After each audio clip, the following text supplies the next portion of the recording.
We continue now with our Spotlight series with J. Daniel Pluff. The series highlights businesses and people doing something special in our area. In this Spotlight with J. Daniel Pluff, we talk about the financial and human cost of fentanyl.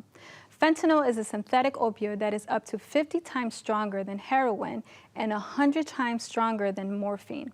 It is a major contributor to fatal and non-fatal overdoses in the U.S., as 70% of overdoses are fentanyl related. J. Daniel Pluff sits down with Mariah Senecal-Reilly, director of our Substance Use Initiative for Onondaga County, and Dr. Tolani Ajagbe at Crouse's Chemical Dependency Treatment Services, to talk about the financial impact of addiction in our area. We also speak one-on-one with James Robinson, a father who shared the story of his daughter Nicole, who sadly passed away from a fentanyl overdose. Nicole was my daughter. I affectionately called her baby girl. Beautiful little girl, beautiful person. She played with dolls. She's just a girl, just a girly girl. She didn't play sports, which I tried, to keep her busy at one time. But she liked to cheerlead. She was a cheerleader when she was young. Did the competitions, but just a normal little girl. The drug started right after high school. She started to experiment, with different drugs. The first drug that she tried was she tried marijuana first, and then she went into a drug that they dip a cigarette into embalming fluid, actually, and that's where it all started. I didn't realize how bad it was, because sometimes it's as youth we experiment with different things, but you could tell pretty quickly that it was getting worse than we wanted it to. You don't want your kids to take drug at all, but again, they experiment, they do different things. Baby girl had some children, and 4 children actually. There were some times when she would go for a long time without it, especially when she was pregnant with the children. We tried a lot of different things. I like to say that, and I will say that drugs and alcohol are a family disease. I totally believe that, because I myself struggled with alcoholism. I got into a program, and I've been blessed to be sober or in recovery for a while. Baby girl tried, and I know she tried. She did have the children, for a while when she was doing well. And then it got pretty bad, so the children were taken from her because of an episode that she had where she had to be revived with Narcan. And so that's when she lost the children. And we thought that things would get better because she'd be fighting to get those children, and she wanted to get better. And I know she wanted her children. She just wouldn't let it go. Nicole went to a few programs, and in one of those programs she met one of her cousins. And the cousin, who she had just met, and they became, they stayed in touch a little bit anyway. And that cousin actually died of fentanyl intoxication. I told baby girl about that, and I really thought that it would shake her up, and it didn't. She did go to a facility which I really think helped her. It's called Hoving Home. She did wonderfully there. The best I've ever seen her. We traveled there and take the children there, and she seemed to be doing very well. When her time there was over, she did leave there, and she went to Georgia to stay with her brother, who tried to help her and his wife with the children. And things went well for a few weeks, and then things started to go downhill. She had some bad times there. It just got her again. She just started to use again. When I say use, I mean, she started, with the drinking, and then finally, ended up, doing the drugs that she that she really, wanted to do. She stayed there for about a month and a half, 2 months, and then she left, seemingly to come back to Syracuse. We didn't want her to come back to Syracuse. She came back here, and it didn't take long before she was, really into it, really hard. She was homeless, and she just couldn't stop. Last conversation I had with her, I looked at her and said, "Baby girl, when are you gonna stop this?" And she just started to cry. And she said, "Daddy, I can't talk anymore." And that's the last time I saw her.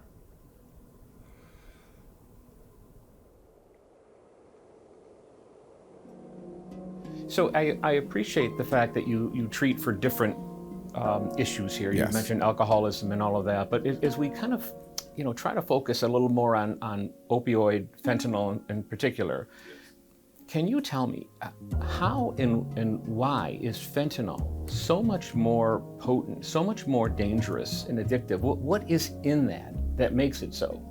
So there's fentanyl. Sometimes when people talk about fentanyl, the assumption is the fentanyl that is administered in the hospital or some form of it. No, it's not. These are analogs of that type of fentanyl. They're structurally similar to the fentanyl in the hospital. These are chemicals that were developed most of the time outside the country and imported into the country. Cheaper to produce, Cheaper to produce, cheaper to distribute, and cheaper to use, and more deadly. So heroin is what people were using on the street until a few years ago. Heroin is about twice as powerful as morphine. The fentanyl you see in hospitals is like 100 times more powerful than morphine. Some of this fentanyl on the street, you have one that's called carfentanil, which is 10,000 times more powerful than... It's incredible. It's incredible. So it's an animal tranquilizer. Was never developed to be used by human beings. So that's one issue I have for you right off the bat. Yeah. If I'm a drug dealer, Yeah. why would I want to put fentanyl in a product that is likely to kill the consumer in this case? That makes no sense to me. It doesn't, and I'm not trying to sit down here and trying to make it make sense. But when in a drug dealer's mind, they're trying to sell the hottest and the most potent thing because they know the drug users are seeking a better euphoria out of a product. They want more out of every product they buy. So we're now at a point where almost everywhere you can think of, carfentanil is mixed in their drug. Patients know they're using that kind of substance. But the dangerous part is now they've developed tolerance to it. So it's not killing them as much as it used to kill them. If you look at the data for fentanyl this year, fentanyl overdose has actually gone down for the first time in 2023. Since 2018, that was the first time it's going down. And I think people are getting more tolerant. I'd be willing to guess that there might be an uptick in those first-time users because they don't know what they've got. Does that make sense? That makes a lot of sense.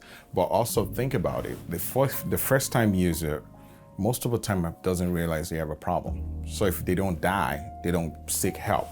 So most people that are going to be seeking help are people whose life has been rendered unmanageable because of the use. They've been using for a while. They're seeing consequences of addiction now, and now the impact is so much they need help. How much of fentanyl or an opioid in general, how much do you need before it triggers an addiction in the body? It depends on the individual. So addiction is not anyone. There's no specific metrics to measure addiction. There's something called dependency on a substance, right? Where dependency is, the evidence of dependency is that if I stop taking the substance, I'm going to go into very bad withdrawal. I cannot function without taking this drug. But that doesn't mean addiction. Addiction is about the impact. I understand that. So what about this though? I think, and you'll have to help me, I don't have a degree in chemistry, but as I recall, there's something called Vivitrol that's used for people suffering from alcoholism. Yes. Don't we have something, some type of drug that would discourage someone who is really dependent upon an opioid to get off that drug? I don't know if you know about the three medications, methadone, buprenorphine, and Vivitrol. That's one of the things they do. So the difference between the first two, methadone and buprenorphine, Suboxone, and Vivitrol is that the Vivitrol does not help somebody to stop withdrawal. What Vivitrol does is to make you not want to use because it blocks the high. It blocks the euphoria people experience when they do drugs, alcohol or opioids. We use it for opioids as well. But the other two as well, methadone and buprenorphine, when people are stable on them, they are the stable doses, it blocks the high from street opioids, and which now discourages them from using. So all three of them are things that would discourage somebody from using, because if they spend all this money buying these drugs, they don't feel any high on it. Do you find patients are receptive to treatment, though? I mean, do you have to do some arm twisting here and say, hey, Danny, you need help? I mean, how receptive are they? That's a very good question. The patients are very, very receptive. What's happened over the past few years, within the past decade, is that we've made a transition from what we call program-centered care, where we set the rules and say, you just fit into our rules, and that's how we can treat you. Abstinence is the only goal. Now we've transitioned to what we call the patient-centered care, where we meet the patients where they are. We partner with the patients, understanding that they set the goals. Our job is to facilitate their recovery, not to send the goal of the recovery. And we see them more responsive to that, because over time, now we can educate them and keep partnering with them. They trust us, they will listen to us. I would think that they have to know. I mean, I would hate to be in that state of mind, to be that dependent on something, you know? Yeah, nobody wants it. Yeah. That's the myth. That's the myth about addiction out there. People assume that what gets people in addiction is what keeps them there. That's not true. I hear about these people that get addicted to opioids because of severe back pain. Yeah. How much of that do you see? We see 3/4. No, well, I would say 70%. 70% of our patients who develop opioid addiction were started while legitimately prescribed opioids for pain. But the only problem is that sometimes they don't know they already have some pre-existing risk Like for what? opioid addiction, like genetics, right? It runs in my family. All I need is to be exposed and things get out of hand. You can prescribe opioids for pain for 5 people, and 2 of them, they become dependent on it. The other 3 just take it for a few days and they're done with it. People get prescribed opioid for toothache, or all kinds of things every day. Yeah. And they just take it for a few days and they're done. Some cannot stop. You know that you're going to receive that phone call if it doesn't stop, but never prepares you, ever prepares you for that phone call. The night that we found out the baby girl had passed away, I had a phone call from my son, Reginald, and he called me and he said, Dad, he said, someone just called me and told me Nicole is dead. Reggie was beside himself. And of course, I just sat there and just looked at the phone, and I looked at him, and the whole house was beside himself. Everyone was just, they were screaming, and I had to compose myself. I had to try to really understand and try to take in what he had just said. I told him I would call him back, because we didn't know where she was. We didn't know where she was. So when I told my wife, I said, she's gone, baby girl is gone. And she dropped to her knees. And so now we had to find her. We called and we hospitals and anybody we could to see if they had, a Jane Doe, or if anybody knew where she was. When I went to university, I met a guard. He didn't say that she had passed away. He just came back with a number and said, here, call the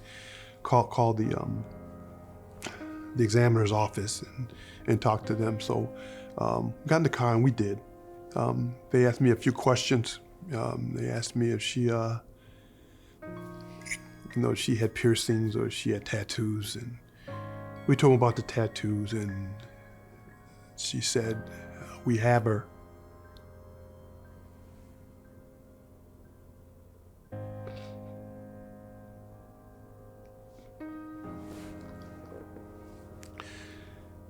And when you hear that, we have her, you know that they had possession of my baby girl and realized really she was gone.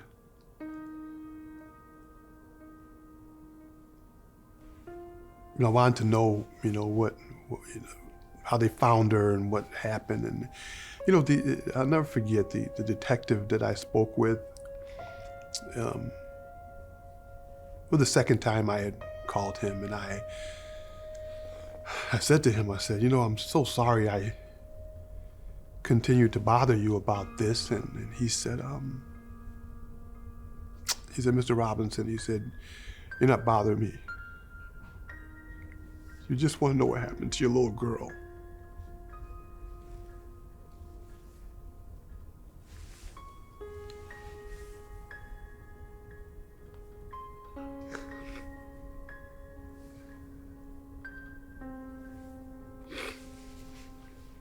And so they told me that there were packets. I'm not sure what the drug was, but she died of fentanyl intoxication. We had to let her children know. Nicole had 4 children, a 14-year-old, 11-year-old, a 9 and a 6-year-old. And that was the worst thing I've ever done in my life. Was to tell my grandchildren that their mother had passed. And they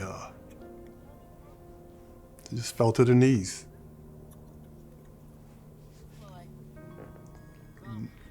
So we talked to the children. We had talked with them about, whether they wanted to see their mother, and they decided that that wasn't something they wanted to do, which I thought was a very mature decision to make. They wanted to remember her of the life she did have that wasn't filled with the hurt and pain of addiction. Yeah, all them children. Praise God. Hi, Daddy.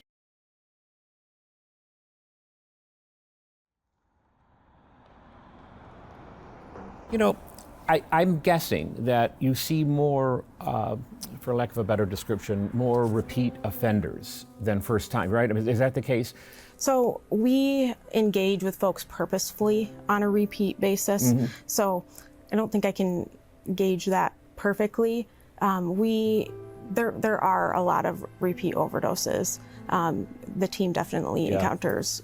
But Mariah, one of the things that really gets me is, there's been certainly more than one case, and I'm sure you can cite several, where somebody maybe experimented with a drug, tried something, and it's laced with fentanyl, and they're done. I don't know how you combat that.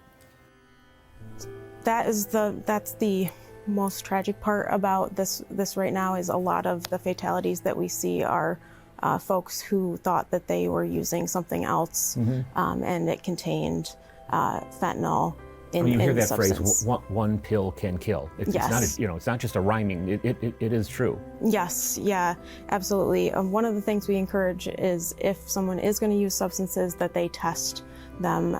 We give out. Yeah, but how do you do that realistically? That's tough to do, no? It actually is not. We give out fentanyl testing strips for free. You can access them totally confidentially. You need the size of a penny amount of substance. You mix it in water, and then you use a little strip and dip it in. You get the results within several minutes. Does your team, I hear this Narcan, which is the wonder drug, right? Mm-hmm. Does your team administer Narcan or teach people how to administer Narcan? So they do all of the above. The team has done reversals on people who have. And we should back up too. I mean, this is a drug that's given to someone who appears to have had an overdose, yes. Right? I mean, it reverses whatever fentanyl causes, or? Yes, so the way that it works is it's an opioid blocker. It attaches to the receptors in someone's brain, and it essentially stops the opioid from it affecting the person. It's harmless if it's given to somebody who has not experienced an overdose. So we always encourage people, if they see someone they suspect that it's an overdose, Give it a try. You're going to call for additional help. I have read though studies or reports or whatever that indicate that because fentanyl is so much more powerful, right? So much more dangerous that it takes extra Narcan or extra doses or what have you. Are there alternatives out there that we should look? I've read some about Obvi or something like that. Other alternative drugs or products that might work. So, from a harm reduction standpoint, we encourage that you use the least amount of naloxone needed, just because... Naloxone is Narcan? Narcan, yes. Okay, right, got it. Because when you administer Narcan to someone, it puts them into immediate withdrawal, which is an absolutely awful state to be in. It prevents people from seeking assistance in situations where they might be using. So we try to have people use the least amount necessary. So you start with your 1 dose. Every kit that we give out has 2 doses in it. That generally is enough. So I understand it, Mariah. You don't administer the Narcan, but you teach people how to use it and you provide the Narcan, correct? Yes. So we give out mass amounts of Narcan to the community. It's free of cost to them. Free to them, but who pays for it? Is that coming out of your pocket or? It isn't. So we get it for free through New York State. Taxpayers aren't paying for this. This is coming from I guess from the state. Ultimately, is somehow taxpayer money, but not locally. Not locally. Correct? No. We get it for free, and we do give out quite a bit, and we have nalox boxes in the community. They're lockers where people can access it without interacting with a human if they're concerned in any way around stigma. Obviously, hugely beneficial that is so readily available. Then, right? Okay. Yes. Mariah, I'm not going to for a minute, diminish the human aspect to all of this, but I have to think also that this has an economic hit, right? I mean, we're spending money to treat these folks. These folks maybe aren't being as productive. Can you quantify that to any degree, the economic cost to the county? We have received, my program itself has received like $2.6 million over the last, from 2017, 2016 on. I can't do the math quick, but that's not a lot per year. Initially, it was not. We really actively started pursuing grant funding in the last 5 years, and much of the work that we do is grant funded and now opioid settlement funded, which neither of those things are local dollars. But like what you said, there are astronomical costs associated with hospital admissions. Right. With someone passing away, the loss of productivity throughout their lifespan. What would you say to critics who might say, well, with all of that you're doing, you're not really fixing the problem, you're enabling the problem? What do you say to that? I would say that we're keeping people alive, and we want people to be able to have the opportunity to recover. And they can't do that if they have overdosed. I hate to end on a negative note, but I don't know how to get around this any other way. I mean, it seems like the numbers are working against us here. And my question is, how do we fix this? Is there a solution? At a base level, the things that we need to be doing as a community are developing resilience in, first, children, so they're able to self-regulate when things happen. If we build those in people from a young age, those people, when they're at an age where they might be trying something or they are experiencing hard things later in their life, they'll have the adequate tools to deal with that. You're talking about preventing, I mean, not to be cliche about it, preventing this way before it occurs. That's your solution, you think? That's the long-term solution. In the meantime, our focus as a program is on harm reduction, and we think that is the answer. Keeping people safe who are using. Yes. That's another way of saying it, right? Yes. Yeah, and one of the most beautiful things about that is that you are seeing someone who may have not been seen for some time. They feel like, people will tell us all the time, I felt like I was invisible until I was talking to you. Yeah. So it gives us the opportunity to connect with people, and that can change something in them. When you lose a child or a person to drugs or alcohol, something that doesn't have to happen, it affects you in a way that no other can. A piece of me is gone now. The only solace that I can get from losing my baby girl is that she is no longer in pain. But I can't help but wonder what could have been had she received the help that was there for her.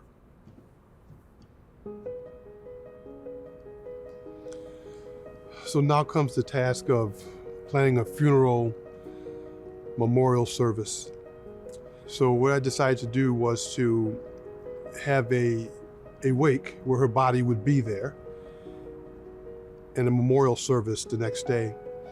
The reason I chose to have her body at the wake was because I wanted her friends and her associates to see where this drug addiction and where these things lead.